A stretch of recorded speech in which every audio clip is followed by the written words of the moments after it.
Let's learn from one of the best, my husband Evan Carmichael. And here's what separates people who wins from those who fail. Enjoy!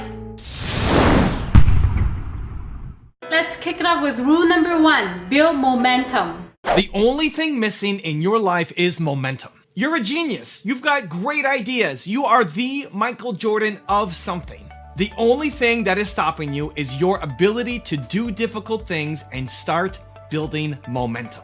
I think for so many people, it's not just doing the thing that scares you first thing in the morning, it's doing it at all. Most people just don't do it at all. You've got a great idea. You know it can work, but you're afraid of judgment. You don't know where to start. You're afraid of it being not perfect and people telling you that you suck and you failing publicly. You're afraid of all that stuff, and so you don't do anything. You got your foot on the gas and brake at the same time, knowing that you're capable of more, knowing that you have greatness in here, but then being too afraid to go off and execute it. And so I think not just starting your day with the thing that scares you, just moving, doing something, anything, just getting started on your crazy idea. It's not that you're leaving it to the afternoon, it's that most people aren't doing it at all. So I was on a call with an entrepreneur friend of mine yesterday, and she was upset, she was frustrated. She had decided mid last year, right? June, July last year, that she needed to let somebody go on her team. This person was being toxic in their environment, was still producing results for the company, but just being a big drag on the company, on the culture, and on herself as trying to lead this team of people. And so she decided, I gotta let this person go. It's 6-7 months later now, and she still hasn't done it. She still hasn't done it because she's afraid of maybe not finding the right person to replace, the impact of having to go through training and hiring all over again. And she just hasn't made the decision. The biggest problem is she has not decided. And so I said, when is this gonna matter to you? You decided, right, last year, 6, 7, 8 months ago, and you still haven't done the thing. And she said, well, if it gets to a year and I still haven't done it, then I have to go off and do it. And this is where your standards come into place. How long after you've made a decision do you actually start to do something about it? In her case, her standards were a year, in that she decided, but then a year later, that's when it's too much. That's when it's gone too far. That if she hasn't done it in a year, now it's too much. I want you to shorten that gap. Teach yourself that as soon as you decide, you do something, you act, you put the plan into motion, because you don't have that many years left. I look at her, you know, she's not old yet, she's not midlife yet, but you don't have that many years left. And this isn't even that big a decision. Whatever is in front of you is not actually that big a decision. There are much bigger decisions ahead. It may feel like a big decision. It may feel like it. But after you've done it and you get through it, you realize, I could do that again. And there's another bigger decision ahead. You need to shorten the gap between deciding that you want to do something and actually taking action towards it. I'm going to give you a 3-step process that I think will help. Step 1 is identify, what do you need to do that scares you? What do you need to do? You have ambitions, you have goals, you have dreams, you know you want to accomplish something big, right? You know you're capable of more. What do you want to do that scares you? If you have big dreams, it needs to come with a healthy dose of fear. If you're not afraid of what you want to do, it's not big enough. If you wake up and just do the things that you know how to do and what to do, you actually hate your life. You're just waking up and doing the same thing over and over and over and over and over again. You want to do something bigger, and that's scary. So what is it? What is the most important thing that you need to do right now in your business or your life that scares you? Number 2, identify what is the BS out that you keep giving yourself. You're giving yourself an out.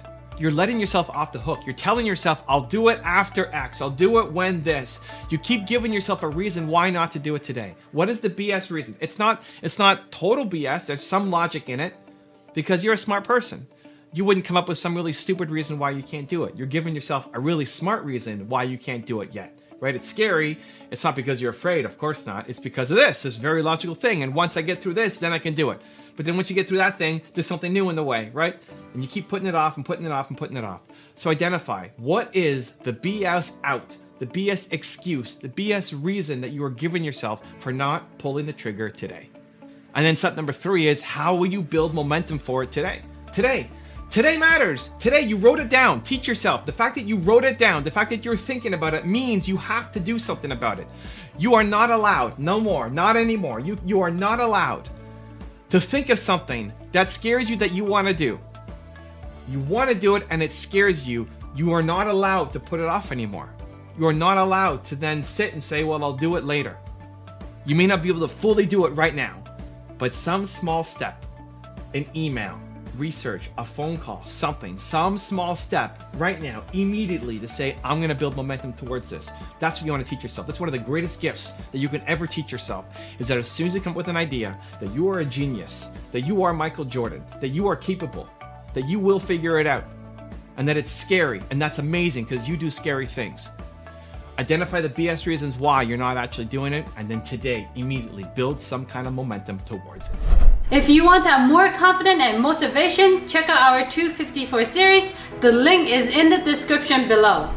And so I highly recommend that you print off 20 to 30 copies of your book before it goes to final print, and just get feedback from people who are inside your target market and outside, just to get tips, suggestions. And what you need to do is inoculate yourself against the judgment and learn to take action on your ideas, because the alternative is a life filled with regret. Surround yourself with greatness. If you want to be more confident, you need to surround yourself with things that make you feel confident. Rule number 2, stay in mediocrity. If you are the most ambitious person that you know, you are going to play small for life. Look around at your friends, your family, the people that you hang out with. What do they want out of life? If you're the one always pushing them and no one's pushing you, guess what happens? You don't get the push that you need, and you stay in mediocrity, being the best in a group of unambitious people. So I just came back from an event in Florida that I was doing a keynote at, and at the end, I challenged an entrepreneur who showed up to make some changes on his YouTube channel. We met over dinner. I helped him with his YouTube channel. It was him and his business partner sitting there, and I said, by tomorrow, here's what I want you to do. I want you to go in and make sure you have these things updated. And he said, yes, I'll do it. I said, it's important to do it by tomorrow because I'm still here. I'm still here in the morning. If you need anything, you can ask me face to face while I'm still here before I fly home to Toronto. Yes, I'll do it. Next morning comes around. We show up in a meeting. I got a meetup happening. We got, I don't know, 30 people who showed up to meet with me. And I see him out of the corner of my eye sitting at the back of the room. And I say, hey, did you do the thing that I told you to do? And he said, no, I didn't do it. I said, why? What happened? He said, well, we were doing lots of other stuff. It's been a full day. You know, we had this entire day of speaking and meeting people. And then so much information. We went home. We were doing all this kind of work. Okay, great. But what about the promise that you made to me to do it? And then his business partner chimes in and said, you know, it's actually my fault. I told him. Evan's probably not going to notice. He's not going to remember. Don't worry about it. We'll take care of it when we all fly back home. And so I told him, don't let your business partner's low standards prevent you from moving forward on the things that you said you were going to do. Staying committed to the thing that you say you're going to do, your word to yourself, is the whole game. Forget about what you just say to other people. What do you do for yourself? Because we're often looking for no's. We're often looking for somebody else to give us a break, right? He's been working hard, and he is. And I know him, and I know his business partner, and these guys are not slackers. They're not slackers. And I was poking a little bit at his business partner, saying his low expectations, his low standards. But in this situation, it was true. The entrepreneur that I was speaking to said he was going to do this thing by tomorrow morning before he came and went to my event. He would do it. And his business partner says he's not going to remember. Don't worry, we've worked too hard already. Let it go. We'll do it when we get home. And they would do it when they got home. I know they would. He's looking for the reason not to do it. When you say you want to hit the gym, when you say you want to hit these business goals, when you say you want to have this outcome and be proud of the effort that you put in every day, when you say that you're going to do something, there will be moments where you want to let yourself off the hook, where you say, I work so hard, or I'm so tired, or I deserve a break, right? This is the language you use to yourself. And so when that happens, you're looking for affirmations from the people around you. And if you are the most ambitious person in your friend group, if you are the most ambitious person, what's going to happen? They're going to say, you already work so hard anyway. What are you talking about? Yes, of course. Give yourself the break. And it's the exact answer that you're looking for, because you want to give yourself a break. Now, if you're proud of your effort, maybe you should take a break. But it's not because somebody with lower standards gave you the pass. It's because you're proud of the effort that you put in. And so this is where it gets really dangerous. When you are the most successful, the most ambitious person from the people around you, they're always going to give you a reason to play smaller. You can't accept it. You have to push through. You need to change your environment. And rule number 3, believe. You go as far as you believe you can go. When the people around you say you're crazy, when you're putting in massive effort but you're not getting the results, where you sit alone and wonder, did you just make the biggest mistake of your life by starting this business? That is the time when most people quit, and you need to believe more. Because if you love this thing, if you know that it's going to impact people and you give up too soon, you will regret for the rest of your life knowing that you were capable of more and you just quit on it a little too early. So I look at my new book as an example. I did my tour across America, met with entrepreneurs all across America, and found that people were struggling with the same thing. They want to know, how do I find what my purpose is and turn it into a lucrative business? Every city that I went to, even though that was not the topic I was covering, it came up over and over and over and over again, 23 different cities. And so I thought, I'm gonna write a book on this. This is gonna be my next book. I'm gonna take people through the process because my process works and it helped people live in 10, 15 minutes, and they're getting new ideas and results. And here we go. Like they understand what path they need to take. Finally, they have clarity on what to do next. And so I told my agent and my lit agent, like, this is the next book I want to write. We told publishers, this is the next book I'm going to write. And from the start, it's been this big pull. It's been fighting. We don't like the title. We don't like the concept. No, we're not going to publish it. No, we're not going to publish it. And I want to do it by January because I want to do my next tour across the rest of the United States, East Coast, Texas, Mexico. I want to do my next tour. So I want to have my book in stores by that time. And it's been this rough slog where if I didn't believe in myself that this was so important, with the people who are looking at it saying, nah, we don't like this concept. Nah, it's been written before. No, this method we don't believe in. It's easy to quit. It's easy to give up. It's easy to say, forget it. I just know that it's going to work. I know that the process helps people. I've seen it with my eyes across 23 cities over 90 days. I wrote the draft of the book and I gave it to some beta readers. And the number one piece of advice from people who've read both my books, the Year One Word and then this, like this is the better book. This is the best book you've written so far, including my self-published ones.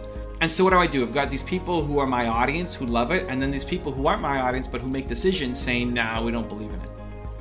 I'm not gonna quit. I gotta keep going. I gotta do my tour. There better be some crazy good reason for me not to do my tour, right?